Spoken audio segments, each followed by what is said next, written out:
Item ಯಾವುದೇ ಇರಲಿ try ಮಾಡಿ ಆಚಿ ಚಿಕನ್ ಮಸಾಲಾ. ಆಚಿ ಚಿಕನ್ ಮಸಾಲಾ. ಇನ್ನು ಮಿಡಲ್ ಈಸ್ಟ್ನಲ್ಲಿ ಯುದ್ಧ ಸಂಘರ್ಷ, ಭಾರತೀಯರ ಪರದಾಟ.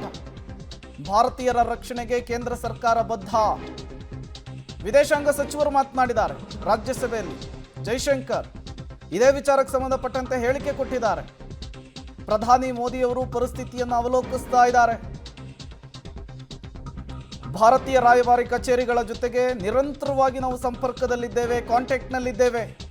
ಭಾರತೀಯರನ್ನ ಸುರಕ್ಷಿತವಾಗಿ ಕರೆತರುವಂತಹದ್ದೇ ನಮ್ಮ ಮೊದಲ ಆದ್ಯತೆ. ರಾಜ್ಯಸಭೆಯಲ್ಲಿ ವಿದೇಶಾಂಗ ಸಚಿವರಾದಂತಹ ಜೈಶಂಕರ್ ಕೊಟ್ಟಂತಹ ಹೇಳಿಕೆ. ಇವತ್ತಿನಿಂದ ಸೆಷನ್ ಆರಂಭ ಆಗಿದೆ. ವಿಪಕ್ಷಗಳಿಗೆ ಇದೇ ವಿಚಾರ ಅಸ್ತ್ರ ಆಗಿದೆ. ವಿದೇಶಾಂಗ ಸಚಿವರು ಮಾತನಾಡಿದ್ದು ಹೀಗೆ. Escalate tensions and address underlying issues. Sir, it is also imperative that the sovereignty and territorial integrity of all states in the region be respected.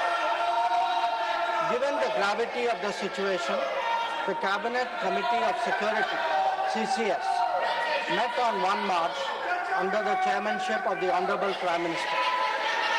It was briefed on the airstrikes in Iran and the subsequent attacks in several Gulf countries.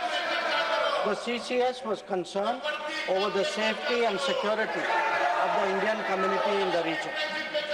It also focused on the implications for regional security and for economic and commercial activities.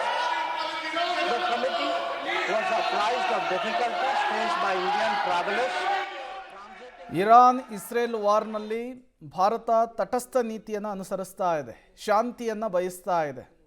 But Israel ಪರವಾಗಿಯೂ ಕೂಡ ಮಾತನಾಡ್ತಿಲ್ಲ, Iran ಪರವಾಗಿಯೂ ಕೂಡ ಮಾತನಾಡ್ತಿಲ್ಲ.